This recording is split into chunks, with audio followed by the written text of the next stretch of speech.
It's time to wake up and let the weirdness begin. It's the KBJ Show. Start your morning. Kevin is the host. And his skin pigment is whiter than Casper the Ghost. Virginia sounds like this. Nickname Vicious Beast. So don't get her pissed. Jason talks like a spaz. And he loves to talk about Bigfoot and stats. So get ready, here we go. You're listening to 97.9 with the KBJ Show. Alrighty, hello, and welcome to the KBJ Show. Happy Wednesday, Virginia. Happy Wednesday.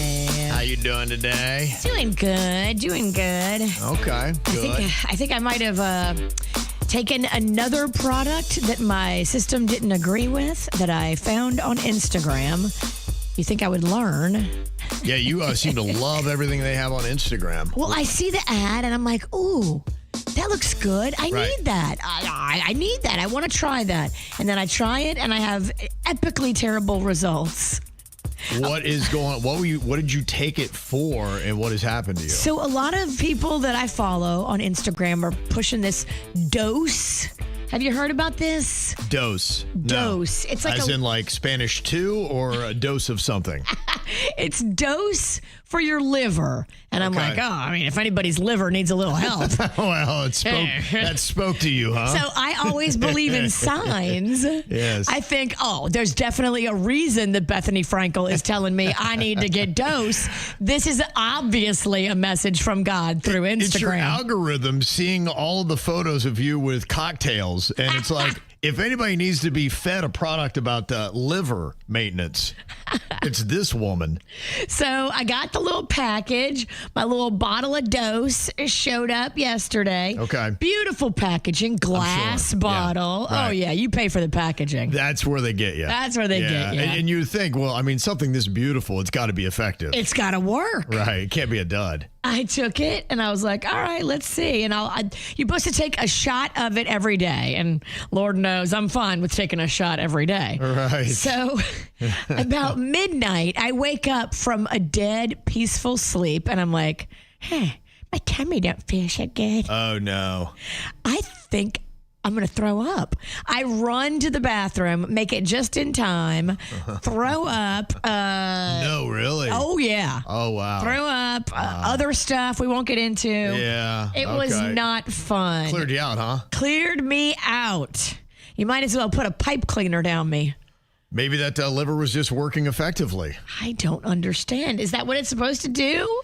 Did it say anything on the instructions as you read it? Because a lot of times they'll have side effects, that kind of stuff. It didn't say anything about vomiting and all kinds of other stuff. Right. All the night you drink it. horrific things that happened to you.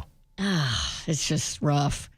All Yeah. right. I guess I got to call and tell him to take me out of the dose game. I can't dose myself. I can't be up all night throwing up. So you're done with it. That's it. What should I do? Should I try it one more time and see if that's what it was? You know, it's an interesting thing because, you know, some people were dealing with this. My father-in-law, he tried the GLP-1 route, and it made him ill. And he sucked it up, went through it about a week or two, but he kept getting ill. He lost weight, loved the way it felt, got back to playing tennis, but he's out because of the nausea and everything else. He just doesn't want to go through it. And there's several GLP-1s. If he did the semaglutide, he can try the tirzepatide. Some people have different, constitutions, and they can handle one and they can't handle the other. My sister loves the Monjuro, and I think the Monjuro gave me the runs. Yeah. Well, it does jack with your system. It does. So you got to find something that's right for you. But I don't know. Dose for your liver may not be right for me. Is that one of those products that Bethany Frankel is hawking? Yeah. Okay. That's who got me drinking it. I'm like, she's talking about how it's so great for your liver. Lord knows my liver needs some love. Is that what she does now? I see her. She's in South Florida now. She hangs out in Boca a lot. You know, pretty much all the New York Italian type places that, where New Yorkers go in Boca. She's always there. I saw her there the other night. She's exclusively, I think, a influencer now. Like, she's not on TV anymore. So she sells you products that will have you poo your pants in the middle of the night. She's a damn good saleswoman, Kevin. Yeah. I bought the pitch. I was like, well, all right. She said it tastes great. It did taste great. But Okay. the midnight vomiting, not so fun. She failed to mention any of that in her Instagram story. Yeah, they don't ever put the bad side effects. I'm just kind of curious if anybody else has done. That's one of those products, though, and I do milk thistle. Got It's the same in kind of there. concerns. Yeah. I think milk thistle is in here. But there are so many vitamins I take every single day that I have no idea they have any effect on me whatsoever. There's turmeric. It's supposed to help I take with that the every day. enzymes. It's supposed to help with the liver. It's supposed to, there's so many different things in it. I was like, wow, this is great. I'll just have this one shot of juice. So it puts it all together in one at one time. Yes. Okay. And on the packaging, of course, I was reading it last night. It's like, well, if you want optimum liver health, do 2 shots a day. And I was like, all right, let's slow our roll here. Of course, yeah. You go through it faster. You renew it quicker. Exactly. They make double the money. Exactly. Yeah. I was like, let me just see how 1 shot. I mean, thank God I didn't do 2 shots last night. Yeah. I would have been up all night. Well, the liver and some of those organs, that's the tough thing because it's not like they have a scorecard on them. You can't sit there and look. Like you can look at your gas gauge in your car and you know exactly how you're doing. Well, there kind of is a liver scorecard. What is that? Blood work. Okay. Which I just did 3 months ago. Okay. And my sister took a look at. Yeah. She's a nurse. And she said, hey, you better keep an eye on your liver. So now it's been in my head. Oh, I got you. Liver. So you know it's not scoring well. I know I need to probably take some steps. Yeah, but you don't know that dose. I don't know if dose is the right way to go. Have you ever just taken milk thistle? No. Okay, that's one I do. That's a supplement I do every single day. I have no idea if it's effective. Have you done blood work recently? It's been about 3 months ago, but I'm not really sure. Yeah, because I do it regularly with my hormone replacement. But I look at everything, though. I don't just look at hormones. Exactly. That's why I'm not sure that they do everything. They can look at all your major organ function. Okay. They can see everything. You just have to ask for it. It's a little extra, but insurance covers most of it. Okay. Yeah, I'm into that. I'm doing that. I'm trying to go in, check on my body. I got a body scan coming up on Friday. Nice. So I'm doing all that kind of stuff. Oh, yeah. I think I'm going to go and video you. Oh, you are? / mess with you. No, I'm just kidding. You're welcome to join. Is Caitlin coming too? Yes, my daughter's coming. Okay, good. Mm-hmm. Going to be there at Life Imaging FLA on Friday. That's good too. Check out your ticker and make sure your heart doesn't have any blockages. Right. Now I want to do the advanced scan too. Yeah. See everything's going on. Look at everything, just in case, Yep. You don't want to be like Jbird, dead by Christmas. He's still out again today, dealing with some family issues. Mm-hmm. Yeah. So we wish him the best, and we should hopefully get him back here tomorrow. So. Yes. Well, yesterday here in Virginia, you were talking about you had a little problem with your dry ice. You're trying to do a very spooky house for Halloween. You got the graveyard out front. It's got the exterior illumination. It looks absolutely fantastic and horrific. Yes, thank you. Just the way you want it. It's scaring all the dogs in the neighborhood. When people go walking by with their dog, I made this one little goblin with a clown mask on his face, and these dogs frickin' go nuts. They want to attack my goblin so bad. Have you ever seen that compilation of Ring doorbell cameras, and they have those motion-censored goblins? Yes. And you'll have everything from like raccoons and all kinds of animals. Possums. Yeah, trying to get in the candy dish that they set out there, and it freaks them out. It's a great compilation. They go jumping all over the place. So you were trying the dry ice, and you got a bag, $15, come home, and you go to check on the dry ice, and it's just an empty bag. It evaporated. Yeah. It's an empty bag in an empty bag. Where did your dry ice go? Where did it go? Yeah. Well, we found out a little bit about dry ice. If you're one of those people trying to do something spooky before you go spending hundreds on dry ice that's going to just evaporate in your freezer. Like a dummy. I guess you got to understand exactly how it goes. Now, AI engineer Keith sent us this to set us straight, to teach you a little something about dry ice. Good, because I yearn to learn. Engineer Keith knows a lot of stuff. I want to do it, but, obviously I did it wrong. Right, yes. Well, he said dry ice is solid CO2. Guess you got to understand the compound of it, and it's only stable below minus 109 degrees Fahrenheit. Minus 109. Okay, what's my regular freezer? 0. So you are 109 degrees off of how cold you need it to be to sustain your dry ice in there. I don't don't think even in my deep freezer it gets that cold. No, that's it. Damn it. Now, the thing that you got to deal with here is if you want to try to store dry ice, here's what you do. You put the dry ice on a pad, like cardboard or a towel, something like that, and then you keep it in a vented styrofoam box. You ever seen those coolers they have for organ transplants and whatever? You want to put it in that. Okay. Then you take that styrofoam box, you put that in your freezer with the lid on, but you want it so it's vented. So you want it kicked off to the side a little bit so I guess some air can get in it. Never airtight. Okay. Then you drape a loose Mylar space blanket over that box. Where the hell am I going to find a space blanket? That's a great question. I don't know. That's on you, Virginia. Thank God NASA's in Florida. Engineer Keith, you got any extra space blankets laying around? Yeah, can you just go into Home Goods and get a space blanket? Can I get that on Amazon? I have no. Oh, you probably I feel can. like I could, right? Yeah, Jeff Bezos. He has space blankets. You know he has space blankets. I bet he sleeps under a space blanket. It's probably got his rocket on there that he made. So here's what you got to know about how long it will last. 1 pound of dry ice under these conditions that I just told you will keep for 5 to 9 hours. That's it? That's it. So this is how you're going to have to time out your spooky display for Halloween. Oh, man. I don't know if I'm going to be able to do this. 2 pounds are good for 12 to 20 hours. 20 pounds will keep 3 to 6 days if you need that much dry ice. All right, I'm going to have to try to time it right and go get it from Publix again. Yeah. There's a lot that goes They're into going to be like, what are you doing with this dry ice? Are you like making drugs with it? Because you're in here every other day buying more dry ice. I wonder how many people are just like you, though, that don't really ever deal with dry ice unless you're putting on a Halloween display and you don't necessarily understand how to store it. And you're doing the same thing you were doing. You try to get it early, thinking ahead, like with anything, saying if I get it now, I'll beat the rush and maybe you can get lower prices. Because last year I tried to go day of Halloween because I wanted it. And they were like, no, we sold out. I'm like, Right.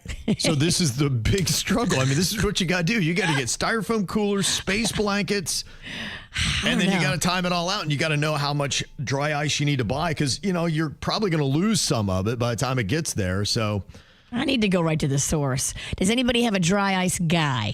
Yeah.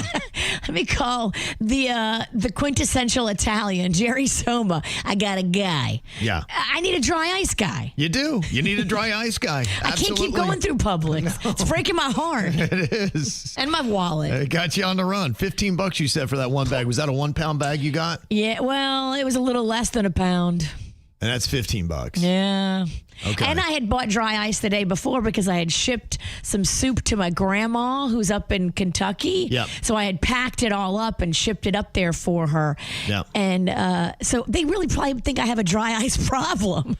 I come back day after day after day. You're buying more than the average. I am. Yeah. I got a problem. You do. I need a guy. Well, there's always a lot of drama that goes on with Halloween. In fact, people were just asking with all the drama you've had with your dry ice evaporating continuously in your freezer. People just want to know why you wouldn't go with just a smoke machine if you tried that. Is that more simple than all this crazy? Because, I mean, we've just broken into science equations about CO2. You know what? I hadn't thought about it. That's why this show is so good for all of us, really.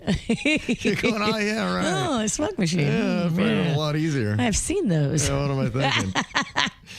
Now, you got a girlfriend that is going through some drama, and we've already had some issues when it comes to Halloween costumes. I didn't realize there was always so much drama when it comes to Halloween costumes. We had one yesterday with a woman that didn't want her husband wearing the exact same costume and a theme that his work wife did to their company party. I'm on the wife's side. Not the work wife, the real wife. Yes. I don't want my husband matching with some hoochie at work that's running around calling him her work husband. Oh, no, sweet cheeks. Yeah, she didn't either, so she had to deal with that kind of drama. We've heard other issues with inappropriate costumes, and you've got a friend with a 17-year-old son, and this is one thing they like to do. They think it's so clever to have something that's a little bit edgy. She thinks it's too edgy, and she wants to step in. should she? Now, how edgy is this costume that he wants to wear? So he's 17. It's him and all his boys from high school. Yeah. They're graduating seniors. They graduate coming up in May. And they all went to, Spirit Halloween together. As you would. And they were trying to find a group costume that was affordable. Okay. Some of them are really expensive. Right. So they found this group costume where they could all be plumbers. Okay. And they were very excited because, they had the outfit. It's like, the plumber's shirt, the plumber's pants. And then there's a patch on it that has, Joe's Plumbing Service, whatever. And then the problem she has is with the slogan on the patch. Okay. On the patch, it says, "We lay good pipe." Yeah, a little innuendo. It's a little innuendo. And she's like, look, you go to a good school. We had people in this neighborhood know you're my son. Now you're going to be going around the neighborhood. You're going to be going to parties. You're going to be out and about. You're representing this family with that slogan on your outfit. Her husband is giggling in the corner and thinks it's funny. Yeah. And she is like, I need you to be on my side. And he's like, I'm sorry, I can't. Yeah. So it's like her against both of them. Right. She's in a tough spot. Okay. Do you think that she is putting too much on this? Yes, it is innuendo. It's a 17-year-old boy. Now, my question, does it violate anything with the school? That would be the only thing I think she has to stand on. If you go to a religious school or whatever, sometimes they do come down on how you represent yourself outside of the school and something they deem to be inappropriate. It could affect you and you could get in trouble with the school. Absolutely. Is it a religious school? It is. So on that note, I would tell her, he can't wear it to school. You're right about that. But I would let him wear it in the neighborhood. But I know religious schools will step in about what you do outside. We had a situation. We wanted to send my kids to a Christian school, and they wouldn't take them because I was doing nightclub gigs. Wow. And they're like, your dad dances. It's like, actually, I don't dance. I just kind of MC. I'm a terrible dancer. He dances very poorly. Yeah, I'm a terrible dancer. It shouldn't count against him. I mean, that poor of level of dancing. So my kids didn't get into the Christian school because I was a DJ at a nightclub. Wow. Yeah. So, they do have a say sometimes. And that's just, hey, when you have a private school, they can make their own rules. So that might be something where she could, if she wants any kind of leverage, that would be it, to say this is a violation of your school and you're not doing anything that's going to get yourself in trouble or suspended. So I'm not playing that game. Yeah, I'll check back in with her and see where it is. This is a week now that she told me this, that she's been like stewing on it. Now, he does go to a religious school, and that was the only thing that kind of gives me pause in this. Otherwise, I've got no problem whatsoever with this costume. I think it's very benign. I don't think it's a big issue, and a lot of people agree with that because 84% of people say that the mom should let her 17-year-old wear the plumber costume. Okay. So only 16% are going with the no. The only thing I would say is just finding out how your school would react if that is an issue, because the one thing I do know, depending upon where he is with his academics, I don't know any of that. Okay, if they're achieving for a school any kind of slight little wobble that might happen in your career can actually keep you from getting a slot at a university over another kid who doesn't have that wobble. So maybe I tell her, he cannot put, no one can put any pictures of this costume on social media. If him and his dumb friends take pictures and then they post them on social and then the school sees them and they get in trouble that way, that would suck. Yeah, absolutely. So that would be the only thing I think she has any kind of case to stand on, is how the school would react. And then that way, she's not the bad guy, the school is. All right, I'll tell her, because I'm going to go see her probably today or tomorrow. She makes bakery treats for us. She does? Yeah. What kind of bakery treats? Oh, she makes the best cakes and cupcakes and everything. You remember that cake that my son had for his birthday of the giant stuffed fox that he's had since he was a baby? Right. She made that. Oh, my gosh. Yeah. Okay. Is this the same person that's baking the bread? No, different person. How many people you got feeding you? I got a lot of carby girls around me that are working against my metabolism. It's trying to make me fat. I was going to say, man, that's crazy. Okay, putting Virginia and Denny's to the test. Which one of them knows me better? You're going down, dirty hippie. Okay. Let's see. A quick little quiz here. You're going to write down your answers. We'll see who gets more accurate. Okay. Do I know who won the World Series last year? Okay. I know obviously who is playing right now. Last night you had the Blue Jays beat the Dodgers 6-2. Tying that whole series up. I know your husband was into that. Very into it. He couldn't decide what to do with himself because the Panthers hockey was also on. So he had the split screen going on, and I'm just not smart enough to follow two things like that. I mean, one game is enough. How can they do that to people? Sometimes I'll come in the room and he has the 4 blocks, and it's 4 different football games. I'm like, you are trying to kill me. My brain is not big enough for this. That guy's dedicated. I got to leave the house. Yeah, he knows his stuff. Okay, so did I know who won last year's World Series, Virginia? I think you do. Okay, you wrote a yes. What did you write down, Denny's? I figured he did as well. Yeah, Dodgers, just because I know they're on a legendary run right now. So if it was any other team, I probably would have forgot. Yeah, I got the Dodgers down. So they have the best player in baseball. What's his name? Ohani? Ohani? I think that's who J-Lo was married to. Otani be right. Otani. Yeah, there you go. There we go. Uh-huh. He can do it all, Kevin. He can pitch, he can hit. He's just a well-rounded baseball player. I can see your husband's tutorials are working. You're really absorbing all this information, Virginia. Well, he might be the best player of all time. Oh, wow. These are things you've overheard. Oh, boy, did I. Okay, both get a point on the first one. Am I afraid of spiders? Am I afraid of spiders? What do you think, Denny's? Is that a yes or a no? I don't think he has a fear of spiders. Now, if one fell on you while you're driving, I'm sure you wouldn't be hyped, but yeah. I don't think you have a fear of them. Okay, what do you think, Virginia? I think you are afraid of spiders. Isn't everybody? Who's like, yeah, spiders fall on me? I have a friend who posted videos of him like playing with his tarantula. He's a terrorist. Yeah. So I went to his house one time. I was chilling in his room and I heard this like thumping noise. And I go, what the hell is that? I go, something in your wall. And he lifts this sheet and he has a container of scorpions and tarantulas. Oh, I was like, bro, I can't hang out in here. You got to give somebody just a trigger warning that you got spiders just chilling in the corner of your room. You have a severe arachnophobia. Daddy is like I am with snakes. He just locks up and freezes. Oh, I'm very spider aware. If there's one in a corner somewhere, I'll lock into it. I'll see it, and then I kind of plan my route around it. Yeah. If I see a spider web, I start freaking out because I'm like, I know he's here somewhere. Yep. I know I'm not afraid of spiders because I see how Denny's reacts to them. I'm like, I'm not even close to that. So I'm going to give Denny's the nod on that. Damn. But you don't like him, right? I'm not the person that's going to have a tarantula crawling all over me and loving it, but I'm not going to freak out. I can't even be friends with that guy that has a tarantula in his house. Like, we're done. I was shocked. They're a different breed. Ugh. Have I ever gone hunting? What do you think? Yes or no? Y'all know where I grew up.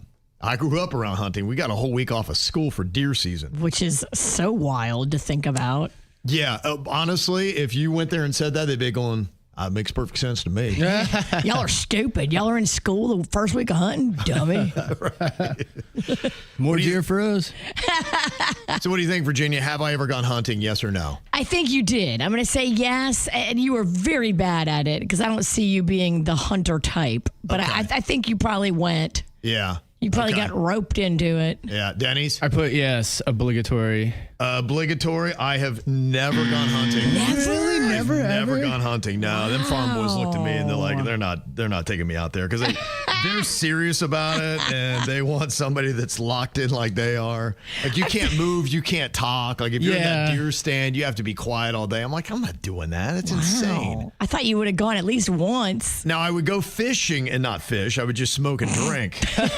So I would do that because you'd have to be quiet, or at least that quiet. Okay, what about this? Do I know the last name of the family from the TV show Full House? Do I know what that family's last name is? From years of Jbird saying it, have you retained it? I know it. I know it too. Years of Jbird saying it. So what do you think? Is that a yes or a no? Gosh. This is so hard right here. I'm going to go no. You're going to say, I do not know the name. What do you think, I Dennis? was trying to guess opposite of you, but I put no as well. I just don't think you know it. Tanner's, right? Oh, Danny damn Tanner. it. You were listening He to him. did know it. Yeah, I catch all that. Yeah. Oh, my yeah, gosh. Danny Tanner. I feel so bad. I barely know you, Kevin. You don't. Yeah, you've only got 1 out of 4 correct, Virginia. Jeez. Okay. I'm a terrible work wife. That's right. Yes. Kick me. That's why. Okay, what about this? Have I ever fainted? Fainted. What do you think? Have I ever fainted, Denny's? Yeah, I think you have. So I think you have, but it was while giving blood. Yeah. Something of that nature. Not necessarily just, you couldn't believe something. Not because you were just a little bitch. Does that really happen to people where they hear something so overwhelming they drop to the ground? Really? Unless they're faking it. I've seen people in video fall over like them goats. Wow. What do you think, Virginia? Have I ever fainted? I do think you fainted. Okay. Tell me if this qualifies. I was, of course, giving blood. And I kind of went white. They hit me with the smelling salts, and I'm like, all right. But I was sitting in a chair. I didn't do that dramatic over. I just kind of like. But you were probably on your way out, right? If they're throwing the smelling If they salts had at to you. use the smelling salts, that means you fainted because they were bringing you back. Okay, yeah, they did use the smelling salts on me. Yeah. I got think hit you with those fainted. once, man. Those things are intense. We smelled them in here for this stupid show. They wake you up immediately. I noticed when you're kind of out, though, and you do them, it's not as impactful as if you're already awake. And For sure. Okay, so I'll give you guys both a point on that. But Denny's Wow. runs away with it. He got 3. Virginia got 2. I study Kevin in my free time. You're the new work wife. yeah. He is. The work mistress. You know, for a lot of people, you talk about hunting and fishing and all that stuff. There are a lot of people that are just born into it. My wife was born into a running family, and they were crazy. They would get up in the morning, run 15 miles, just like it was nothing before starting their day. And like her dad would make them run. Yeah, he would drive 15 miles from the house, drop them off, and be like, okay, you got an hour to get home, or whatever it was. Oh, my God. Damn. Yeah, and if they That's did, some military boot camp type S-bomb. if they didn't make it in that time, he would drive them right back out and be like, try it again. Whoa. Yeah, they would run over a marathon a day if they didn't get it done. Oh my. That's how you get good. No wonder she's a fast runner. She literally had to run for her life. A lot of times she had her friends pick her up on the route and drive her further. But, you know, you find those little... Get strong and Good you get for smart. her. Yeah, you got to work around that. Yeah, there was a great video just about a week or so ago. You know, the Jets have been on this monumental, terrible run, even worse than the Dolphins. Now, they got a win just like the Dolphins did. So both those sad teams actually had a pretty decent day the other day. But this poor kid, they came up to him and they asked him because he had a Jets jersey on. And they're like, how do you feel about the Jets? And the poor kid was so sad. He was like, I was born into it. I hate this team. Oh, poor kid. Y'all see them and get your thoughts on the game. I hate this team. I was born into this, and I'm not gonna ever. I'm always a Jets fan, but like, I hate this team. He is just so over losing. I got quite a few Jets fans in my life, my neighbors, one of my good friends. And yeah, they're just sad. Right. They're just sad. And they're still there. They're still supporting. But at this point, they're like, it's kind of comedic. It's pretty insane. Yeah. And look, I mean, as a Dolphins fan, I don't know that we can feel much better. But whenever I feel really bad about being a Dolphins fan, I'm like, at least I'm not a Jets fan. So what were you born into? Somebody said, yeah, I was just like your wife. I was born into a 5K family who loved to run for fun. All of our trips were around races. There were medals, matching T-shirts, water stations, and I hated every minute of it.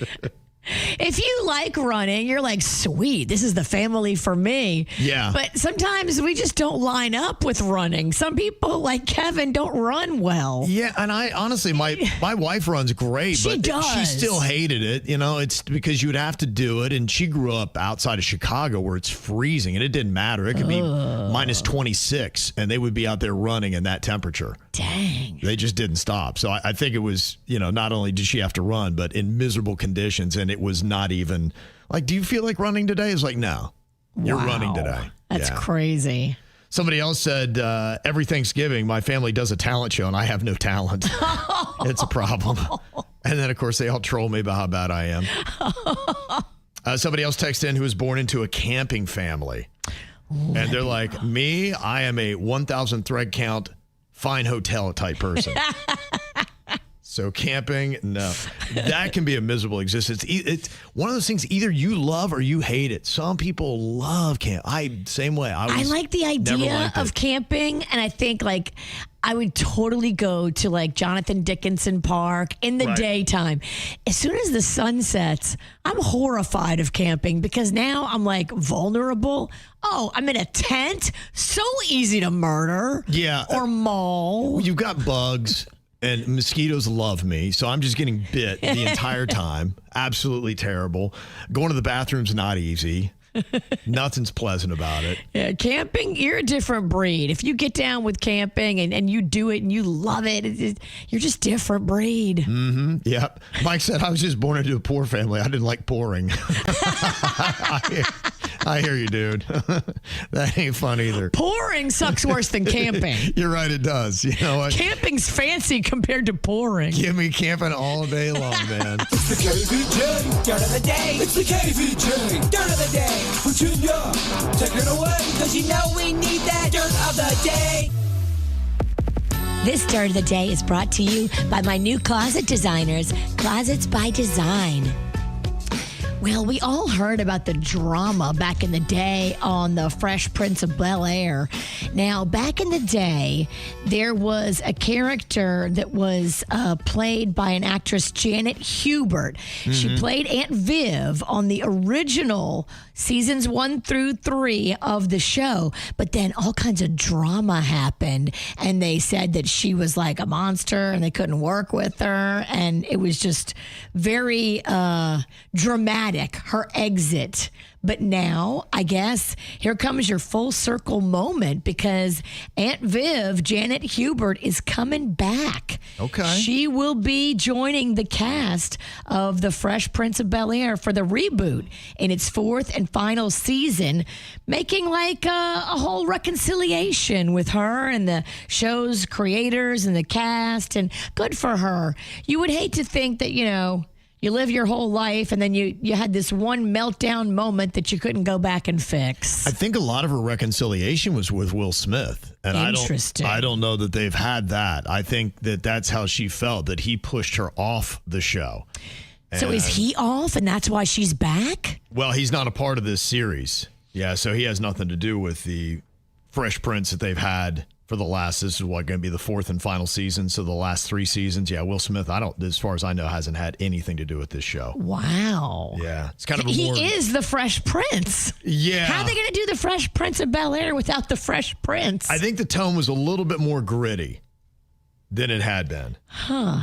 Yeah. I didn't watch it back in the day, and I didn't watch the reboot, but I do like a reconciliation and closure with your past kind of story where someone is allowed to finish out their days. I mean, she's a much older woman now. Yeah. Yeah, I think the bigger would be if she was actually with Will Smith and they were working out whatever had happened. Fascinating. It is.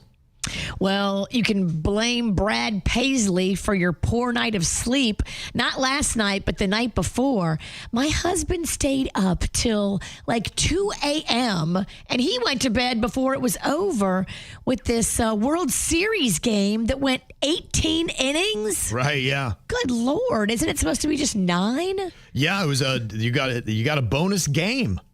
I mean, how lovely is that, right? It's a lot of fun. Well, a lot of people are now blaming Brad Paisley for it because they say Brad Paisley performed the national anthem before the game. Yeah. And he has sung the national anthem at a World Series game 4 times. Every single one of those games has gone to extra innings. So now they're saying you can't have him do it. Isn't that crazy?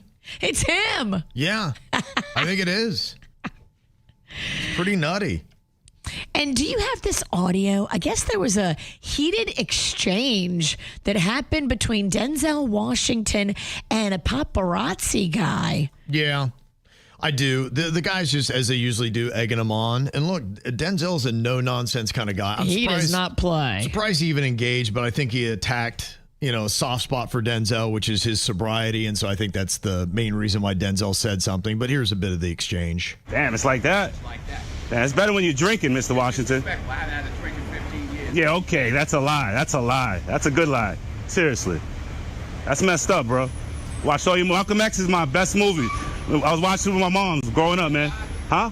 You believe in God? Of course I believe in God. That's why I wake up every morning and come out and hustle, not hurt nobody. I was praying to God. I can see your face. Everybody says they can see your face. I heard, turn to your left. That's what I saw.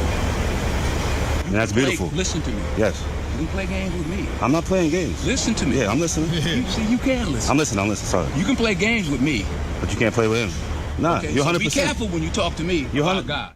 I love Denzel. That's why I love his roles, because he is that guy. He is that guy. He is that guy. He's not acting. No, I love Denzel. You don't play with him. He's a no-nonsense kind of guy. Ice in those veins. Ice in the veins. God, he's like one of the coolest dudes of all time. And that's what's going on in your dirt. All righty. Got some celebrities having a birthday today. Tove Lo is 38 years old today. She had a couple hits back in the day. That song, High. Wanna stay high all the time. You remember that song? Denny's probably knows it. Yes. Okay. Tracy Ellis Ross, that's Diana's daughter. She was on Blackish, does so many other great shows as well. She's very talented. She's 53. Gabrielle Union, Dwayne Wade's wife, is also 53.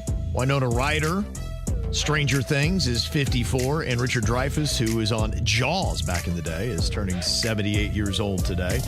Also got a happy birthday shout out here too. 8th birthday to Everly. Love you so much. So proud of you, Daddy, Mommy, and Laura Lai sent that in. And there is her photo on KBJ TV. Adorable. Also, happy 12th birthday to my son Abel. That is from the Mum Keys. And there's his photo on KBJ TV. And we're digging into that cake. That cake looks good. Get it. Yep. Well, we are coming up on Halloween. I know a lot of people love to do everything they can that is spooky. And we got some cool little haunts here in South Florida that if you don't know, you need to know. The Lake Worth Playhouse we knew, and boy, long time ago, Jbird actually went there to do a seance, and it got crazy. All kinds of things about sitting around, and there were projected faces, like this woman he saw there and watched as it looked like she grew a beard and was talking in a deep man's voice. There's no way I would do that.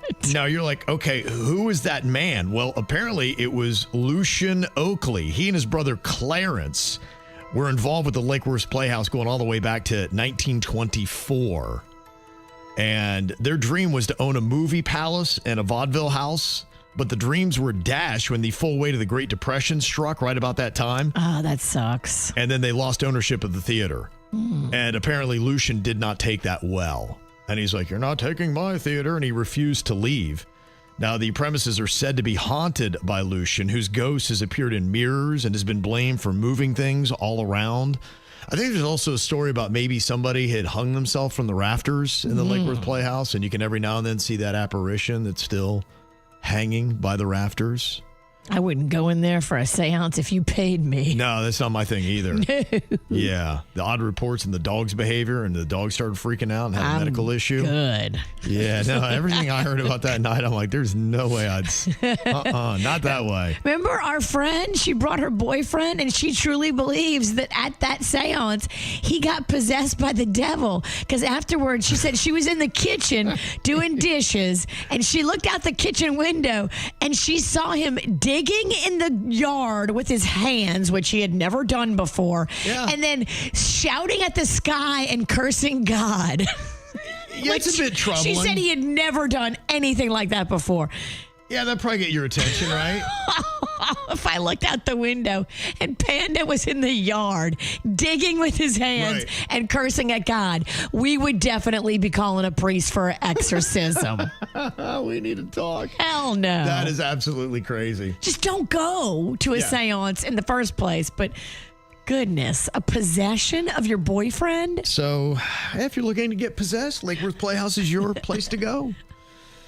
Another place that, to me, I find very mystical and cool, and they still really can't even explain how Edward Lead Skalman built the Coral Castle.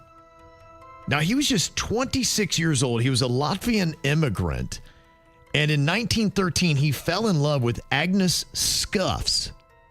Now, the issue was he was 26, she was 16. Oh, yeah, that's a problem. Yeah, so, there were some issues with that, but it was 1913, so, it was a little bit different. But he had his heart broken when she broke off their engagement the night before their wedding. What a hooker. And apparently it's because of the age difference. She's just like, yeah, he's older and he's weird. So he had actually moved to Florida City in 1920 after that, and then spent the next 28 years quarrying rock and chiseling out the Coral Castle, which is a 1,100-ton monument he dedicated to her. Whoa. You want to talk about love, boy. I'm telling you. He's a little bit obsessed. A little. 7 years after she breaks up with him, he goes there to start working on this thing and then spends 28 years. So 35, he couldn't get over it for 35 years. He just chiseled and chiseled all day and all night? Well, that's the thing that they can't really figure out. First of all, he was a really petite dude. He was tiny. He was short. He was very thin. They said barely just eclipsing like 100 pounds. And this is what's so insane about this. Now, the carving you get, but when you're talking about 1,100 tons of this coral rock, they can't figure out how he moved it. And the places where this coral is, they don't know how he did it. Even if he was doing pulley systems and all that kind of stuff, they're just saying there's no way that this guy at that size, even using science to help him out, could get those rocks into the placement that he got those rocks. Maybe he had some donkeys or something. That's where they just can't figure out. They've tried to recreate how he did this. And you can go and see it. There's a throne room and a telescope there, a fountain with a sundial. There's furniture, walls, and then the Herculean feat for a 5-foot-tall, 100-pound man was all those stones that were just on top of each other. He's supermodel weight. That is skinny. 5 foot tall, 100 pounds. Well, maybe that had something to do too. The height is not good, but 100 pounds, he is tiny. And then in 1936, he somehow moved the castle to Homestead. Now, he would tell people, I think I've learned the secrets of the pyramids, which they say, how did they put those stones on top of each other? Did he ever say what the secrets were, or did he die with the secrets? Died with the secrets. People still don't know. Damn. Now, they think it was probably the laws of physics, weights and balances, and electromagnetic energy. So they're saying that's what it was, but none of that stuff was around at that time. So that's why there are some people that believe that maybe he had help of gods, aliens, something along those lines, because he used technology and abilities that he should not have had. But it's there, and you can go see it. He died in 1951, and in the 1980s, the Coral Castle became a museum. But go check it out, and when you walk through that thing, a 5-foot-tall, 100-pound man built this starting in 1920. Wow. Yeah, so it's quite an odd little feat. And what town is it in again? It's in Homestead now. In Homestead, Coral Castle. okay. Yep. So go and check that out. It's one of those great wonders of the world, and it's right here in South Florida. Okay, what are your random, unusually strong opinions? That's what we want to hear right now. 877-979-WRMF. One person said, it is lame to refer to your spouse as the wife. They're not a fan of that. I think you'll go into a party and be like, what you doing? I'm just kind of hanging here. The wife's over there.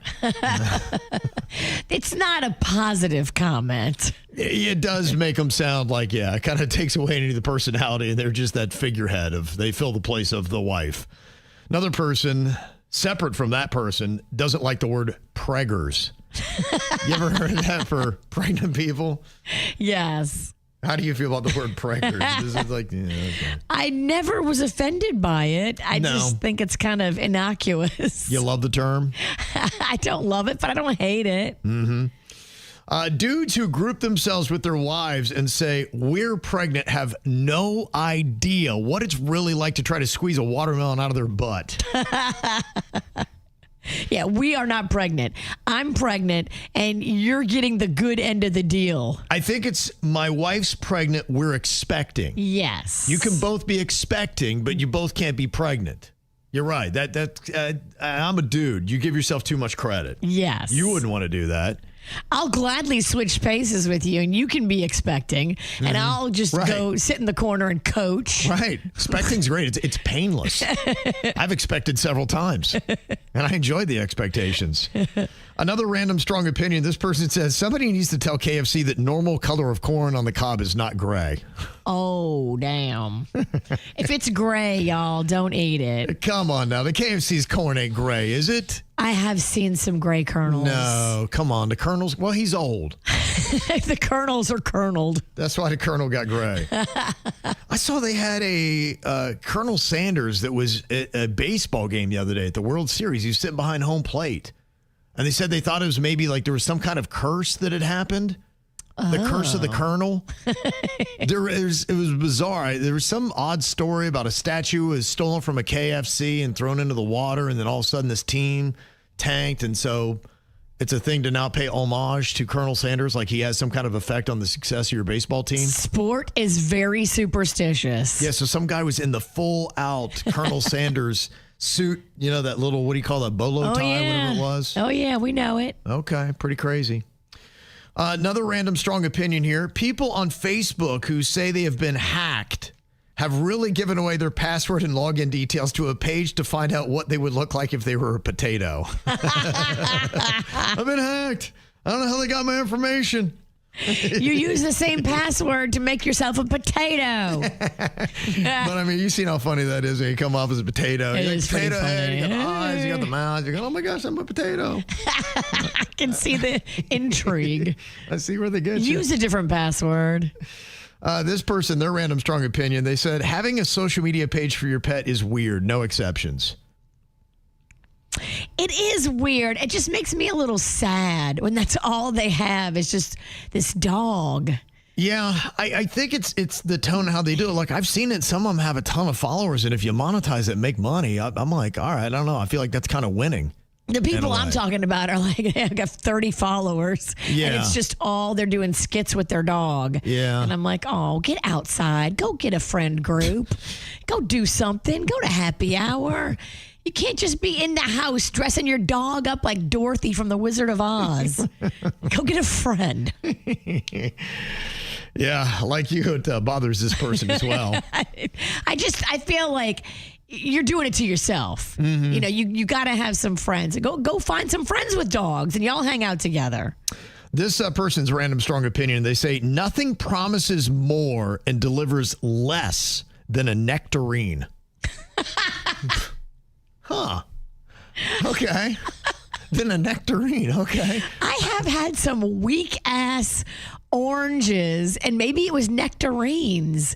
They don't pop a real punch, right? They don't have the same kind of citrusy, orangey flavor as an orange, right? I think that is what it is. I think it deceives you because you peel it and you're like, oh, this is going to be great, and then it's like, meh. It's a smaller, flavorless orange is what a nectarine is. It tastes like colored air. Yeah. It's like orange air. Okay. And how do you feel about this? Movie trailers give away way too much. Stop spoiling the whole plot. Do you feel like trailers do that? Do they enhance you to want to watch the movie, or do they say, nah, I'm good. I got pretty much the whole premise? They make me want to watch it. I don't know. They work on me, but maybe I have a small brain. I have found that people are set differently when it comes to spoilers. There are some people, you say the name of the movie, like, oh my God, don't spoil it. And you're like, and then other people, like for me, I'm okay with it. I don't mind. I'm not. Tell me what's going to happen, because I'm going to forget in 5 seconds anyway. And when I see it, it'll be all new to me. Yeah, sometimes I kind of enjoy it because I'll hear I'm like, you know what? I thought I wanted to go see it, but after I know what happens, I really don't want to go see it. Thanks. You just saved me like $60 going to the movies. Amen. Well, I always tell you this show is educational, and every day I'm learning something, and I just realized that I've got a void of knowledge when it comes to nectarines and tangerines. Somebody had said that nectarine basically is very disappointing, and Somebody said the nectarine is the peach with no fuzz. Kev, you're thinking about the tangerine, which is your tinier orange, which I would probably put the bunk on the tangerine more because I think I have had a few tangerines that I felt like this is a smaller orange that packs less of a punch. I don't know what I've had, but I've peeled them. They've been the color orange, and they've tasted like air. Mm-hmm. What is that? I think it's just a regular orange. They're the weakest by far. I don't like that. I want the one that has like punch you in the neck with flavor. Yeah, I would go Honeybell. That's probably one of the best oranges. Honeybell orange. Okay. Well, now I know. Endorsed by Denny. See, I love nectarines. So when you guys are talking about nectarines, like, it's so painful because I don't like peaches. And I find nectarines and peaches almost taste the same, except for you don't have to deal with all the fuzz on it. The fuzz just weirds me out. It is kind of an odd thing. It's like, I shouldn't have to shave my food. Yeah, it's like felt. It feels like felt. Oh, I love the fuzz. Do you? I know. Some people just love to touch it and play with it. I can. But you feel like a nectarine lives up to the punch? I like nectarines, but again, everything's seasonal. If you get it in the prime season, nectarines are just popping. And they can be a little lackluster if it's not necessarily in season. Same with watermelon. There's another one that can taste like air if it's not in season. Yes, you are right. I've had watermelon air before, and it's maddening because it's so expensive. The hack for that I found is you sprinkle a little salt on it. Oh, it brings out the little flavor that's in there. Helpful little hint, Virginia. Look at Denny's. Not good for your sodium count. No. Check with your doctor. How do you take a food that's healthy and now make it bad for you? What do you want to add butter to? You're right. That'd definitely knock it up. Now, this is kind of an odd question, but it comes from an odd story. Does demon possession forgive bad behavior? Yes. You think so? Absolutely. If you are, in fact, possessed by a demon and not drunk.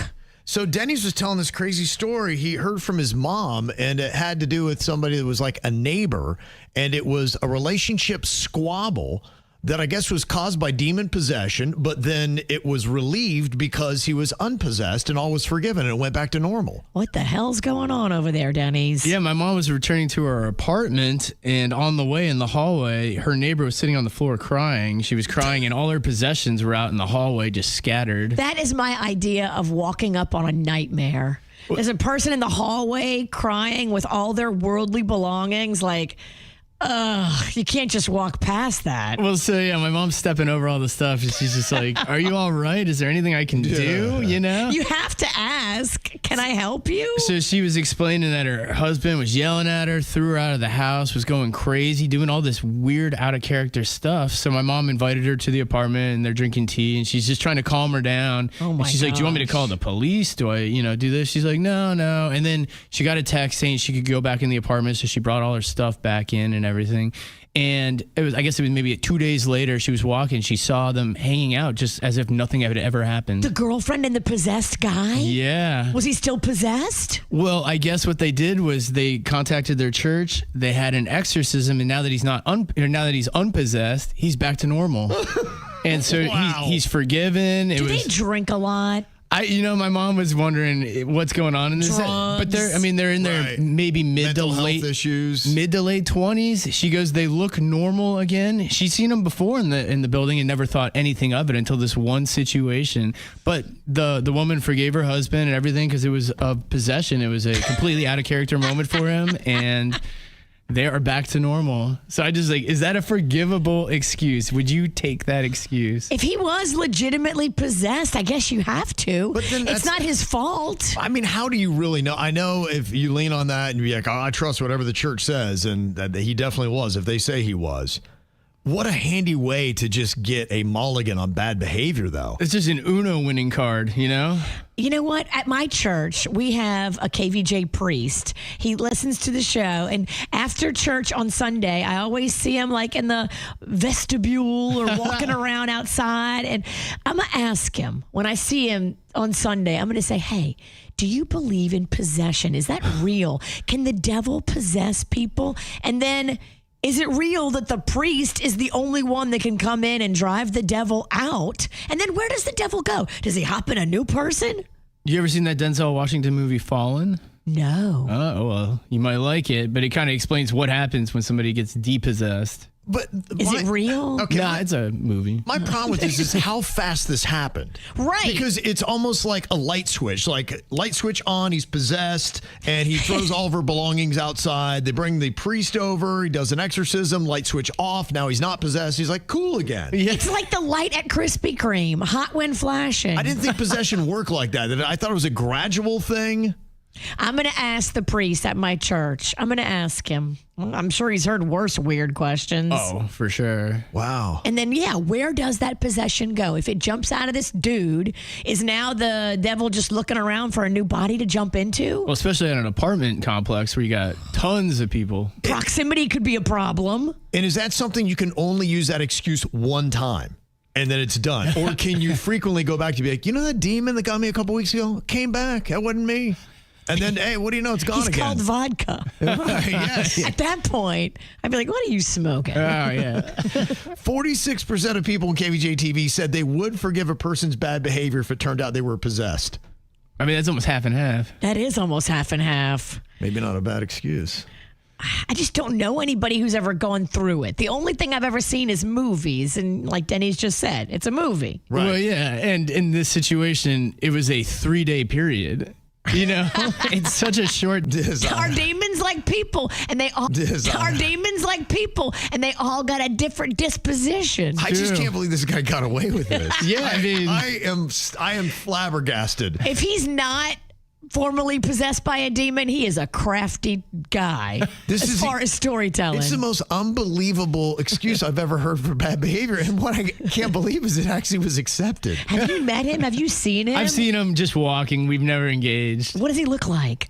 They're like in their, I would say maybe 26, 27. Normal? They're normal, just a regular couple. I mean, No horns. Unbelievable. Could be influencers. Who knows? They just look like regular people. That's why it was so weird. One day she's going to look back on this and she'll be like, I cannot believe I forgave him because I thought he was possessed. Yeah, if he does this again, we don't take a demon back twice. No, and who knows what he did, before he kicked her out. It could have been crazy. I don't think we got all the details. I would like the details. Yeah, I'm going to need frequent updates on this couple. I really got to find out how they're doing. You're going to need to get over there and sniff around a little bit. They're right there. They're just like 2 doors down. We need more dirt. That is pretty unreal. Demon dirt. You think this is a good test for a relationship? It's kind of all over TikTok right now. They call it the bird theory. And it is a way to just see if your partner is in tune with you. Here's how it works. What is the bird theory? This theory is going super viral on TikTok right now because apparently you can tell how strong your relationship is by testing it out. The way you can test this theory is with a very simple prompt of I saw a bird today, and if your spouse turns to you and starts asking questions about the bird, that means your relationship's in good standing. Mm-hmm.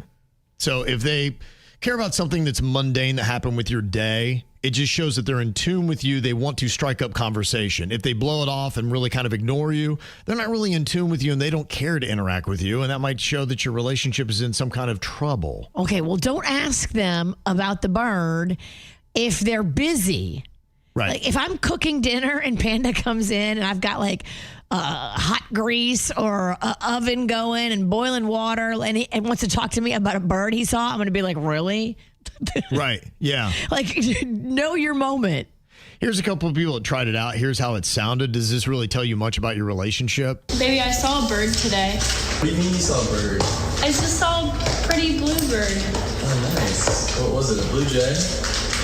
Yeah, it was like, I don't know, it was pretty though, and I really liked it. And it flew around the house, but I just thought it was pretty. Okay.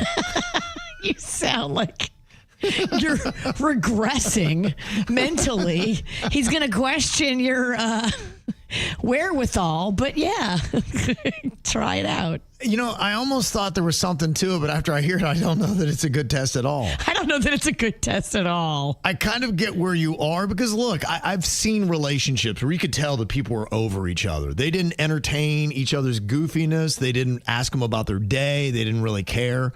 But I think if you're at that point, you probably already know the answer, don't you? I mean, is the bird test really going to put you over the edge? If you ask a stupid question, you'll get the answer. So, Right. I mean, if you tell somebody that I saw a bird today, and they're like, oh, great. I probably saw a bunch too, but I didn't take a mental note and then want to bring it up later. Right. Now, he was being nice and humoring her. I guess a bad part would be going, yeah, so what? Who cares? I guess that means that it's doomed and they don't. But does that really mean it's doomed, or maybe the person just doesn't like birds? Or the person could be like, this is a stupid thing to bring up. Well, right. Why are we talking about the fact that you saw a bird? Yeah. I saw a bird too, but I'm not going around telling everybody about it. Yeah, it doesn't feel like it does anything good except get you what was the bird doing? Right. Now, me and Jbird were leaving work. Jbird. Yeah. We were leaving work the other day, and we saw a bird on top of this car, and it was looking at us, and we were kind of in a staring competition with this bird, and he wasn't flinching, and we weren't flinching. That was kind of a cool bird story. Okay. Because the bird did something wild. Staring at you? Yeah. That's wild. We pulled up on it, and he's videoing it, and it's just looking at us, and we're looking at him, and he got out of the car to start videoing it, and you could tell the bird kind of wished he had a phone to video us. I still think I need more out of a bird story. I don't, you're not. Maybe bird stories are just boring. I think yours is. I don't know. I don't know about all of them, but yeah. I am not a fan of this test. It's the KVJ Dirt of the Day. It's the KVJ Dirt of the Day. Virginia, take it away, because you know we need that Dirt of the Day. This Dirt of the Day is brought to you by my new closet designers, Closets by Design. Well, I love that the cast is coming together from the show Married with Children. Now, back in the day when I was young, this was like the first real edgy show that you saw on major broadcast television. Right. I loved it because it was like, oh my gosh, they had inappropriate conversations, situations. It was rude. It was vulgar. And yeah, if you were a young person and you saw Married with Children on TV, you were like, this is awesome. And some parents wouldn't let their kids watch it. Right. You had to go to a friend's house to watch it. But now I love this. So the cast of the show, Ed O'Neill, who also went on to Modern Family, Katie Seagal, who's on so much, Christina Applegate, and David Faustino are all reuniting for an MS benefit. And now Christina Applegate is living with MS. She's been very public about it and the struggle, and it's a whole thing to erase MS. It's going to be at the Los Angeles Wiltern Theater January 28th, and it'll be called An Evening with the Bundys, all to raise money to erase MS and support Christina. I love that. Yeah, that's cool that they still support each other like that. I mean, what? We're talking 40 years, 30, 40 years, something like that? 40, yeah. Yeah, since that show was on. That's crazy. Yeah. Wow. Sia is in a bit of a custody battle with her estranged husband. Now, his name is Daniel Bernard, and he is accusing her of drug abuse. He said to the court, I need to have sole legal custody. I need to have so much. He's asking for $250,000 a month in spousal support.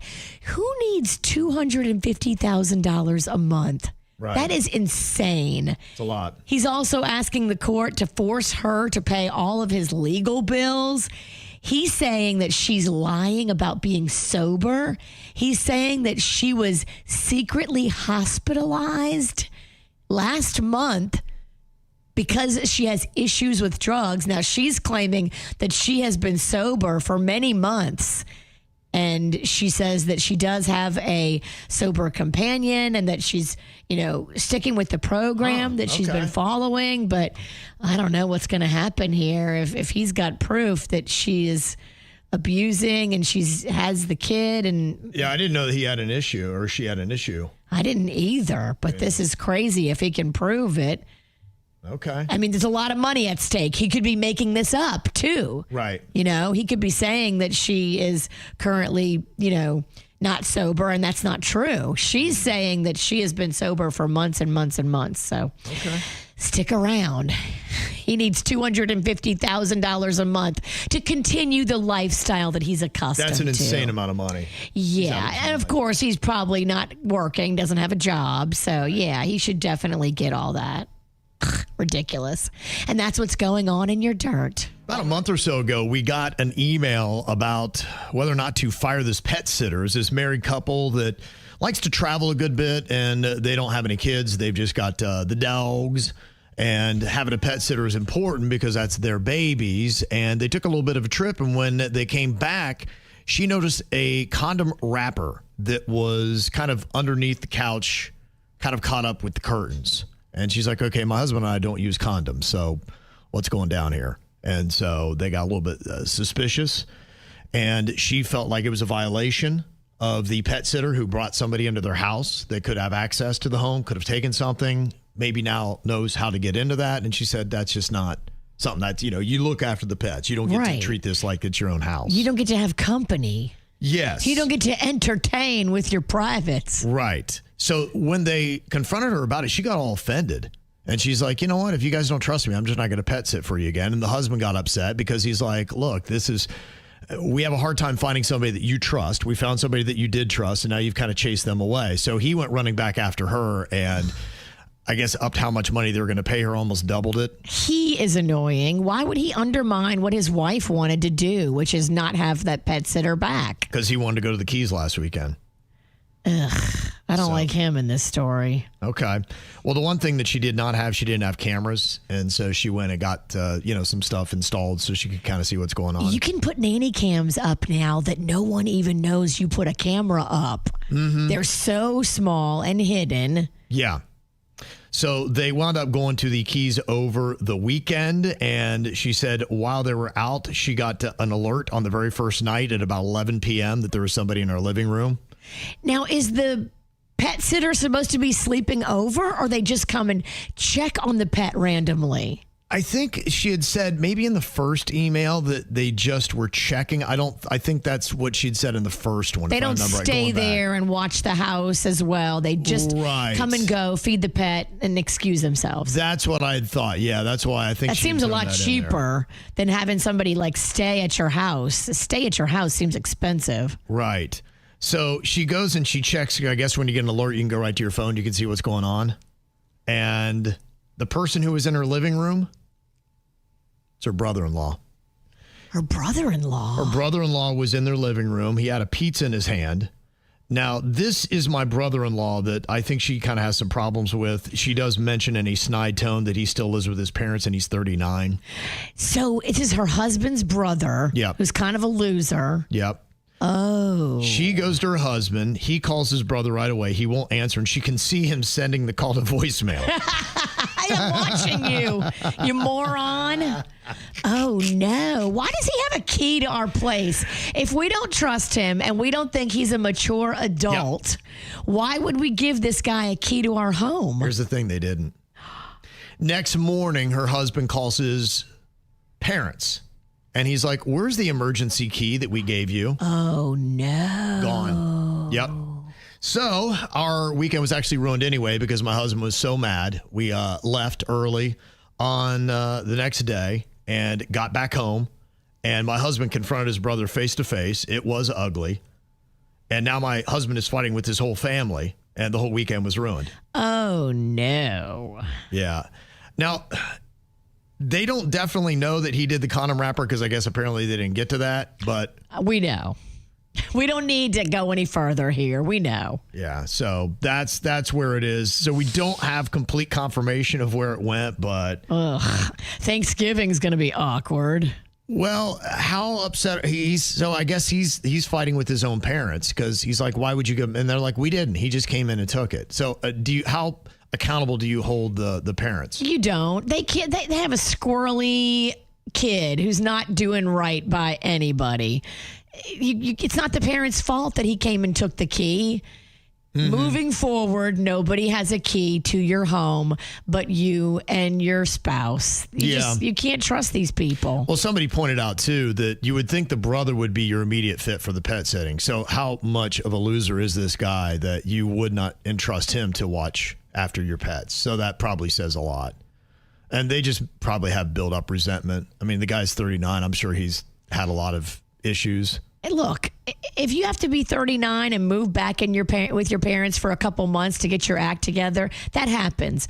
But if he's 39 and he's never left and he's just been there, that tells me everything I need to know about him. Yeah, and people are pointing out too the fact that the parents that there's a fight that's even going on right now, that you can see the years of enabling that has gone on, where they've defended him, protected him, and he's never held accountable. Because in a sense, it's really breaking and entering when you're in somebody's house, even if it is your brother's and you're not supposed to be there and they didn't give you the key for access. I mean, you brought company and you had relations on my sofa? You think, again, I know. You're jumping ahead. I am not jumping anywhere. If there's a condom wrapper, somebody banged on my sofa and I'm not happy. When they caught him, the only thing he brought home was a pizza.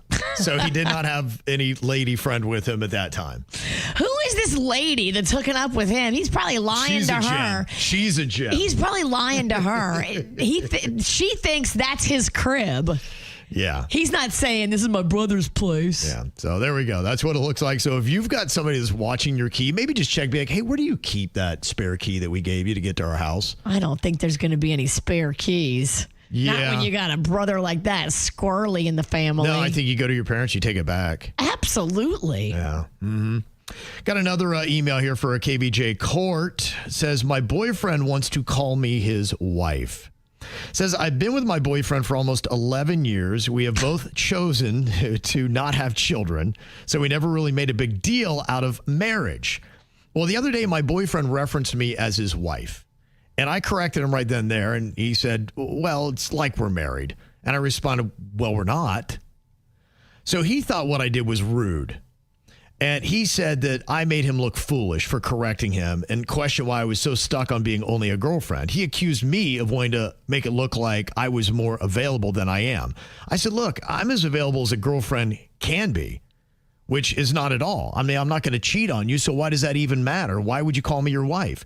I then reminded him that marriage is not what we have. Marriage comes with legal complications, which we do not have. I could just get up and walk out as your girlfriend, and we don't have anything binding us.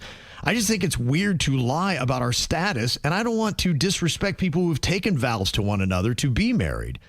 Was I wrong for how I handled it? Should I just go along and be like, yeah, I'm his wife, and let him call me his wife, even though he doesn't want to buy a ring or take on that kind of commitment and obligation? So it sounds like it's his part too, where he likes being free and only boyfriend, girlfriend, even though they've been together for 11 years. But now he's like, I'm just going to start calling her my wife. And she's like, no, you're not. Is she making a fight out of nothing? Should she go along with it? This is a weird fight. It is a weird fight. He got butthurt because I guess it was a conversation with somebody else, and he's like, well, and this is my wife. And he's like, no, we're not married. Okay, they're both weird because I don't understand why you're with him for this long, but now you're like making a big deal that you're not married. 11 years, you're kind of common law married at this point. And I know that that's not a thing everywhere, but to the outside world, you two look like a married couple. So why are you making a big deal of it in public when there's people around you and you're trying to belittle him by saying, no, we're not? Do you want to be or do you not want to be? She's salty. Here's what I think. I'm reading between the lines. I have no idea. I'm just, from what I read from this, I have a feeling that she would like to be married. He's put it off because he doesn't want that commitment. Now, 11 years into it, she's got a little bit of resentment about the situation. She's like, fine, I'm your girlfriend. But then, no, you can't not put a ring on it and not make that commitment and then start calling me your wife. Like, you're getting everything you want out of this.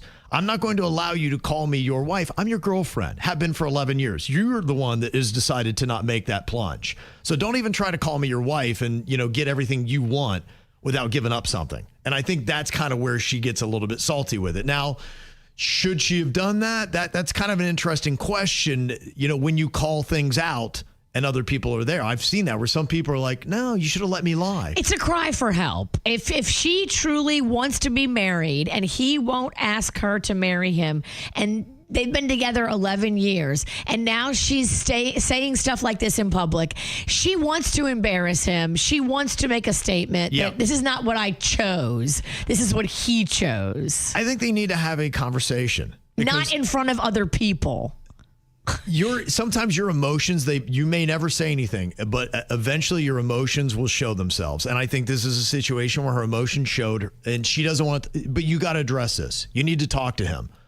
Do you want to be married to him or not? I think you need to have that conversation. Have it with yourself first. Yeah, I don't know that I think she may have just realized that you actually want to be married, and you take offense when he calls you the wife and he won't make the commitment. So just have the conversation. Let him know. Yeah. And figure it out. And you're right. My question is, should you ever call out and correct somebody right then and there if you're talking to somebody in public, or do you let the lie go? I would let the lie go, and we discuss this privately because I respect my partner and I don't want to humiliate them in public. Once you cross that line of, I don't give a crap if I humiliate him in public or her in public. Once you cross that line, you've lost respect in your relationship, and now you look a mess in front of people, and it's embarrassing. Right, and that's what he said. He said he was embarrassed. He said you didn't have to do it that way. And she's like, well, don't call me your wife. I'm not your wife. So yeah, they're both a mess. I don't like either I think so, too. Yeah, they got to decide if they still want to be together. What are you? Can I ask, would you correct a person you're close with if they lied to a stranger and it was another stranger? 73% of people said no, they would not. 27% of people would. So she might have been a little bit out of pocket by doing that. And I think that's what she's kind of asking. Is she fed up with the situation and now she's just lashing out in public? Yeah. You know, one text said, y'all missed the part where he said you want to look more available, meaning that he said it to a guy that may have been hitting on her.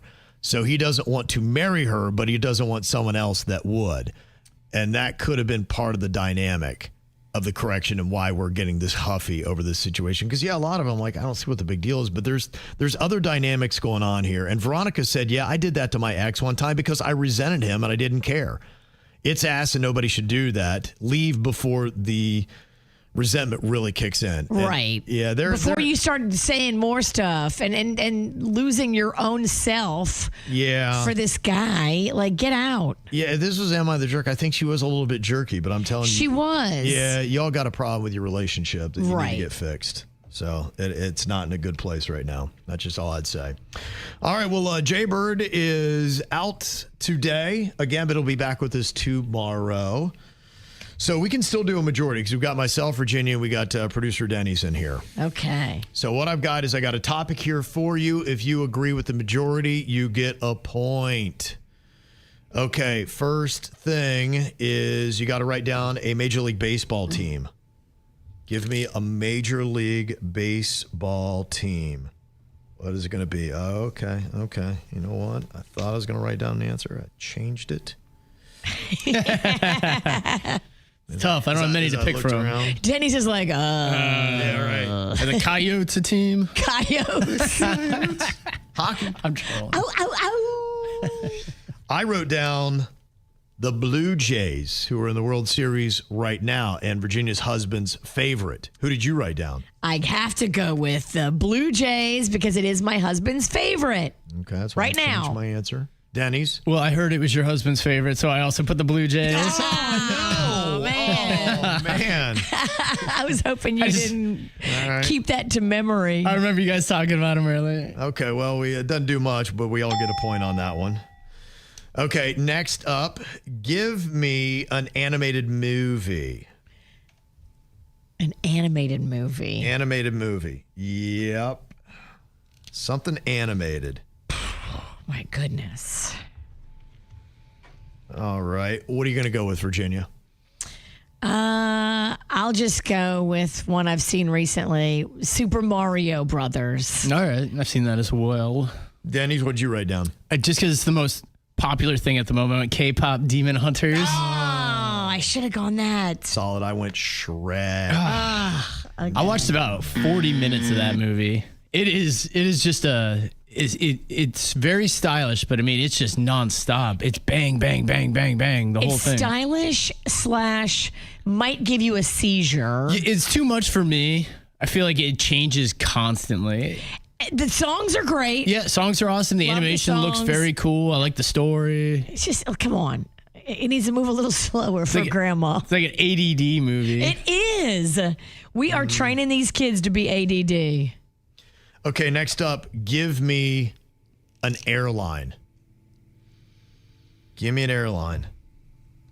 What are we going to go with here? A majority rule. Let's see if we can agree. Denny's, what did you write down? Just usually because there's comedy that comes from it. I put Spirit.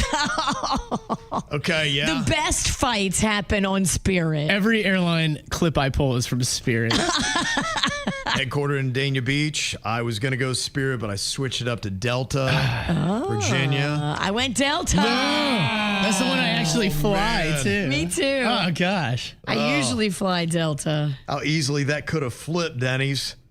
Okay, Denny's falls behind Virginia, and I have 2 now. Okay, next up, give me a Grammy-winning artist. Grammy-winning. Yep. Okay. Who do you got? Grammy-winning artist. I am going to go with Mariah Carey. We are just in tune, Kevin. Mariah Carey. Did you? I saw a video of her this morning. They're knocking on her door, and she opens it, and she goes, "It's not time yet." Oh, getting ready for Queen Christmas. Yes. That's why I didn't put her, because we're trying to stay away from Mariah Carey up until, December. Hello? Not yet. Not yet. I said not yet. Not yet. It's not time yet. Not yet. I love how she always has to sing her answers. Does she sing everything? Is her life like a musical when you got a voice like that? I mean, wouldn't you? When she goes through the McDonald's drive-thru. Cheeseburger. She probably never has to go through the drive-thru herself. No, she's staying in the back seat with the window up. I just put T Swift. I figured she's got a Grammy. Yeah. T Swift. That would have worked. Okay, Virginia and I, we match again. Jeez, you guys are just We got in one another. Denny's has got 1, but yeah, we got a break. So yeah, I need Virginia to miss one here. Okay, give me a tech company next. A tech company. Yep. Go with a tech company. Okay, Virginia, you'll lead us off here. Give us a tech company. I don't know if this is a dumb answer or not. I can't wait. So I'm glad you're leading off. Meta? I mean, it is a company in its own. Yeah. It's a dumb answer, though, right? No, it's not. No, that's good. I think it totally checks. Man, I put Apple because we all use their stuff. Oh, we do. I needed this match, Denny's. I put Google. No. Oh, needed that. Okay, that did not happen. Okay, next up. Give me a musical instrument. Musical instrument. Okay, write that down here. Trying to find a match in majority rule. Denny's, what are you writing down? Me and Megan Trainor, all about that bass. Bass. Oh. I just wrote guitar. I should have wrote something simple. I don't know what I was thinking. I wrote drums. Oh, gosh. Right there would be a band, though. Yeah, we would. Be a power trio. Yeah. I almost went drums, but that wouldn't have done anything for anybody. Okay, next up. Okay, give me a U.S. city outside of Florida.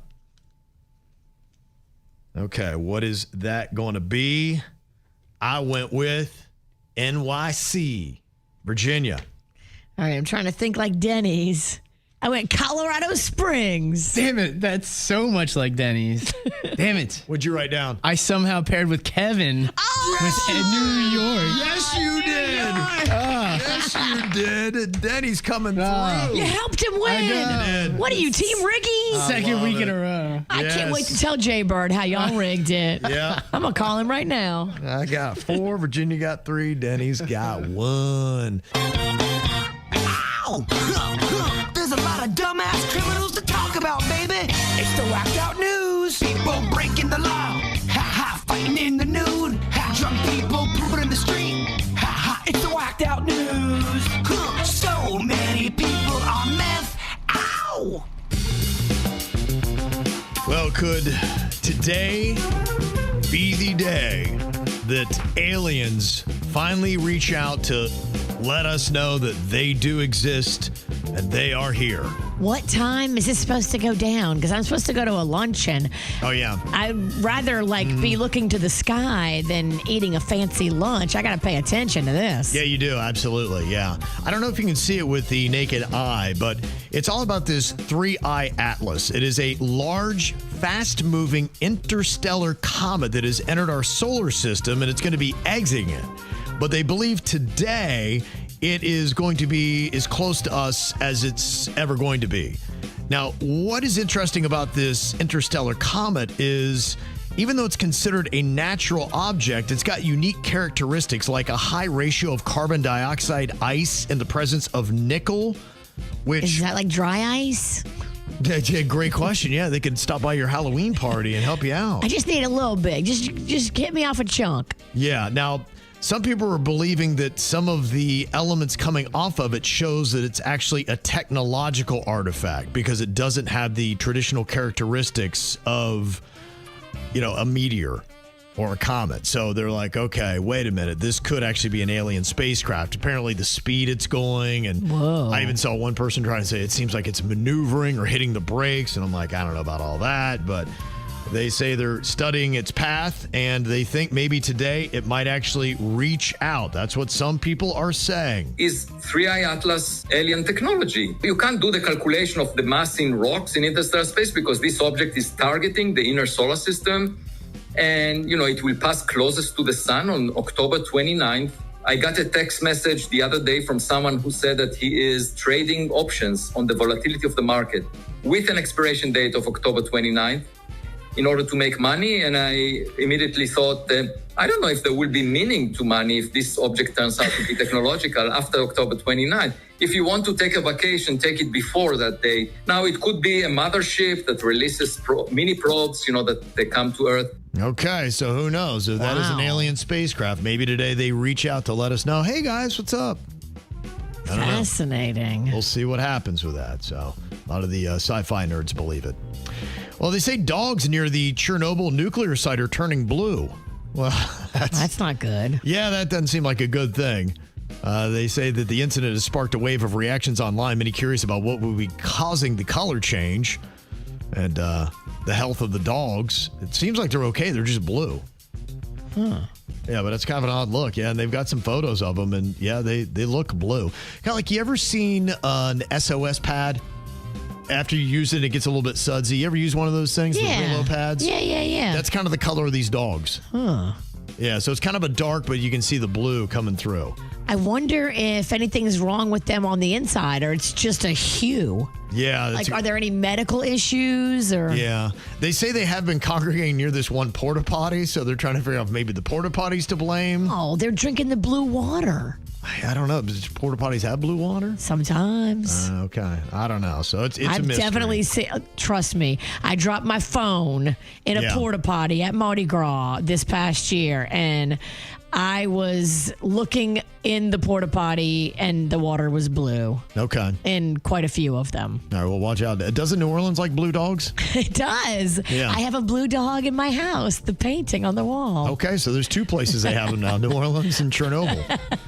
Lab monkeys from Tulane University escaped an overturned truck north of Heidelberg, Mississippi. I saw this, and these monkeys got all kind of diseases. Well, that was the initial report. In fact, it was kind of crazy because they're like going, I don't know, they got herpes and COVID. I'm like, herpes and COVID?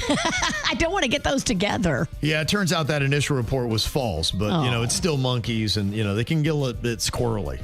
You don't want to mess around with them monkeys. I think they were still trying to apprehend them. Yeah, I think they had, anywhere last I'd heard, as many as 3. At least there was one that was still on the loose, trying to get that monkey. The South, Louisiana, Mississippi, y'all got a lot of jailbreaks recently. They do, yeah. Prisoners, the monkeys are breaking out in Mississippi. It's a place to be locked up, right? Y'all got to get tighter security. Monkey or human. We got 21 monkeys that was on this. We got 5 of them on the run. They may have to neutralize something out here in a minute. Doesn't sound like he's from Mississippi.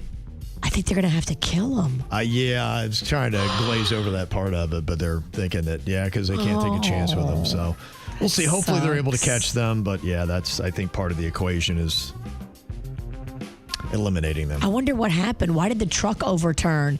Did like another monkey they were working with like jump out in front of the truck and then it overturned? Like it's a whole caper? Yeah, I don't think they escaped till the truck overturned. But yeah, why the driver did, who knows? Monkeying around. Monkey put down those strips, those stop strips that the cops have. Blew a tire out. Smart monkeys. You don't know these monkeys could be working in a gang together. Yeah, might be. There's a woman that is suing SeaWorld Orlando after being hit in the face by a duck. Oh, no. How's it their fault?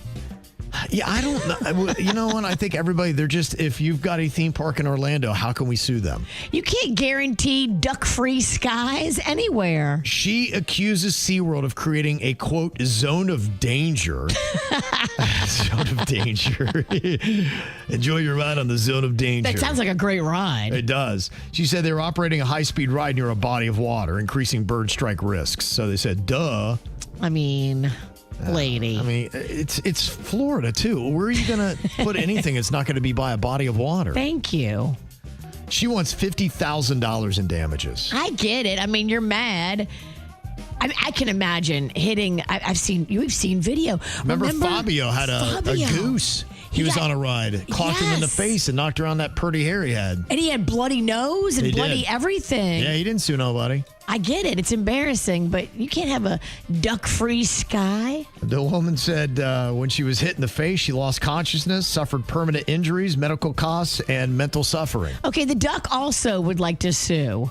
Yeah, I know. The duck, how's the duck doing? He's got a case. If she's got a case. And what a perfect thing to yell if you see it. You yell duck, and you're not lying. She didn't. And yeah, you're right, she didn't. It's kind of on you. Someone yelled duck and she didn't. It is 100% her fault. It's completely on her. You need that witness that says, well, I yelled duck. 31-year-old Aaron Thompson destroyed about 80 pumpkins outside a Target near Tampa. Oh, dude, what are you doing that for? It was in the middle of the night last week at about 1:15 a.m. He was caught on surveillance video and then came back to the same Target a few days later when they were open. And loss prevention, they showed him the video and they're like, dude, is this you? And he's like, yep, that's me.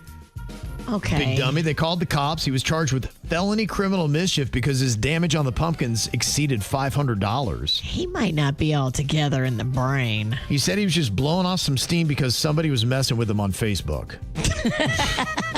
What? Don't read the comments. That's unbelievable. Dude, wow. What did the pumpkins do to you? Yeah, I mean, it is kind of fun to smash pumpkins, but you got after Halloween, right. Kevin. I hear you. After, not before. It's awful to do that. Yeah, I hear you. Well, in Franklin Township, Sergeant Kevin Bellaro is facing misconduct charges for failing to properly investigate shooting reports that happened on August 1st.